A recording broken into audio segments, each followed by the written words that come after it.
Kalau nak buat simpanan long term, simpan bulan-bulan, better Mega. Sebab jumlah gram yang kita dapat beli berbeza dan dapat tampung kos fizikal emas. Hari ni tuan-puan, saya bukan nak cakap pasal syarikat lain. Saya nak berikan tuan-puan ilmu tentang simpanan emas fizikal bersama Publigo. Jadi video ni khas kepada tuan-puan yang masih lagi belum ada akaun Publigo lagi. Boleh save video saya dulu sebagai rujukan pada masa akan datang. Ini adalah akaun JAP Gold Accumulation Program, program pengumpulan gram emas. Dia sama macam akaun bank kita simpan duit, tapi dekat akaun Gap ni kita simpan emas. Dengan minimum RM100, tuan-puan boleh menabung, sampai kena upgrade emas tuan-puan nak, boleh keluarkan saja emas fizikal. Apa kelebihan Publigo yang ramai orang tak tahu lagi, di mana kami berkonsepkan beli emas dapat emas fizikal. Bila tuan-puan jual emas dapat duit. Yang kedua, tuan-puan stok di Publigo sangat-sangat banyak. Tuan-puan nak beli 10 kilo pun ada, 100 kilo pun lagilah ada.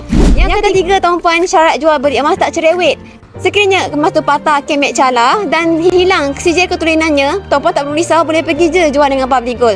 Publigo akan berikan jaminan untuk dapatkan harga tertinggi. Okey, jadi tuan-puan, hari ni kalau tuan-puan nak simpan emas, boleh simpan emas di Publigo sebab kami sediakan tuan-puan ilmu. Itulah pesanan guru saya, bukan emas yang buat kita kaya tetapi ilmu. Sebab itulah tuan-puan, rata-rata 1.8 juta penyimpan emas di Publigo ni kami simpan emas secara konsisten. Bukan beli sekali je, tapi beli berkali-kali.